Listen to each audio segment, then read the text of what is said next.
Dans le cadre des concours marocains pour intégrer les grandes écoles, je vais présenter le concours des SKE et c'est un moyen de présenter les CNAM. Voilà, comme vous savez, SKE est une grande école, il y a celle de Casablanca qui date de 1971 et de Rabat qui date de 1995. Et comme vous le voyez, il y a deux genres de matières. Les matières connues que les ECS et les ECT passent. Ce sont l'anglais culture générale et arabe avec le coefficient 2. Et il y a des matières spécifiques pour les ECT, à savoir économie et droit, épreuve de gestion qui inclut et comptabilité ou technique quantitative de gestion et management. Enfin, il y a l'épreuve des mathématiques. Ce qui est spécifique ici, c'est que le coefficient pour les trois matières spécifiques, c'est 4. À titre d'information, pour les ECT, ou les ECS, pardon, il y a une épreuve d'analyse d'environnement, une épreuve de géopolitique et enfin une épreuve de mathématiques. Et là, nous allons commencer par les matières spécifiques et par l'économie et le droit. Alors, l'objectif de l'épreuve de l'économie, c'est d'évaluer les élèves et savoir s'ils ont cette vision ensemble sur l'économie marocaine. Que ce soit sur le cours, c'est-à-dire tout ce que vous avez appris tout au long des années, les classes préparatoires, et au niveau des informations, donc de l'actualité. Pour les moyens, il y a comme les concours français, comme vous allez voir, il y a une dissertation, ou bien une synthèse, ou bien même les deux.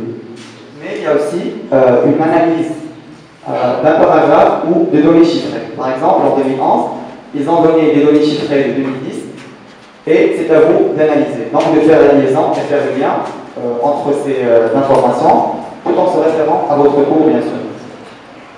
Pour ce qui est du droit, donc, le programme est un petit peu particulier. Ça englobe le droit des sociétés, que vous avez vu ou que vous allez voir en deuxième année. Généralement, il se fait en premier trimestre. Vous allez voir l'introduction du droit, qui se fait généralement en première année, au début. Et il y aurait le droit commercial, qui doit être normalement fait en première année. Pour la conception de l'épreuve, nous trouvons des questions de cours, par exemple, personnalité morale, à ne pas dépasser 30 minutes. Et pour le droit de société, généralement, on trouve un cas pratique qui reste quand même évident par rapport à ceux du concours français. Voilà, pour l'épreuve de gestion, donc j'essaie de parler brièvement pour laisser la parole à mes camarades. Donc pour l'épreuve de gestion, pour le programme, ça s'étale sur l'ensemble des cours que vous avez vus. Marketing, stratégie, GRH, peut-être même il y a des structures, il y a même gestion de production, donc il faut s'attendre à tout. Et il faut vraiment, au niveau de cette épreuve, bosser et préparer tous les cours que vous avez vus.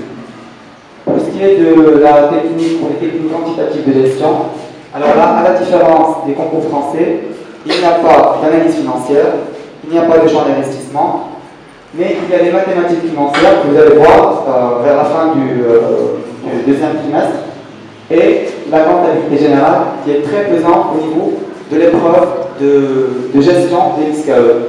Peut-être parfois, elle dépasse même la moitié de la note de l'épreuve. Et il y a des outils de gestion qui sont plus ou moins liés au marketing. Par exemple, déterminer le prix psychologique de vente. Pour la conception d'épreuves, on trouve généralement, tout au long, d'après mes recherches, donc, entre l'épreuve de 2009 et celle de 2012, nous avons trouvé qu'il y a entre 3 et 5 dossiers. Et les thèmes qui sont les plus abordés, c'est la comptabilité générale, que je rappelle, elle est très importante et même peut-être décisive pour avoir une bonne note en épreuve de gestion. Il y a aussi la stratégie d'entreprise, qui est entre les 5 ou les 4 dernières années. En les 3 ans, elle a été comme premier dossier. Et on trouve aussi l'informatique et les systèmes d'information comme dernier chapitre. Voilà. Pour l'épreuve des maths, alors là, c'est très particulier parce que ce n'est que l'ISCAE qui opte pour un QCM au niveau des mathématiques.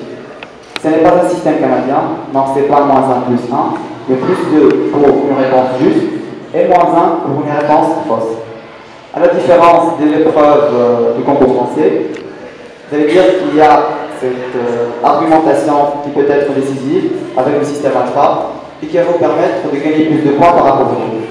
Mais là, je pense personnellement que ça revient même parce que pour savoir si c'est la bonne réponse ou si ce n'est pas le cas, vous devez avoir le raisonnement. Donc, malgré que quelques-uns d'entre vous se disent que c'est discriminatoire, c'est même peut-être un moyen pour faciliter la correction pour les correcteurs, mais il faut vraiment travailler le cours, surtout la probabilité qui occupe les 2/3 de l'épreuve des mathématiques. Voilà, nous avons terminé les différentes épreuves spécifiques pour les ECP. Et maintenant, nous allons enchaîner vers les épreuves communes. Pour la culture générale, rassurez-vous, il n'y aurait pas de thème de l'espace. Donc c'est dans le cahier de charge de l'ISCAE.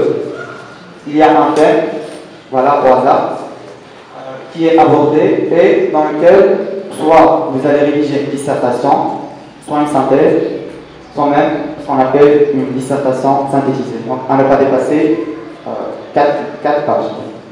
Pour la durée, normalement l'année dernière, il y avait, c'était pour 3 heures, dans le menu, il signalait que ce n'est que pour 2 heures.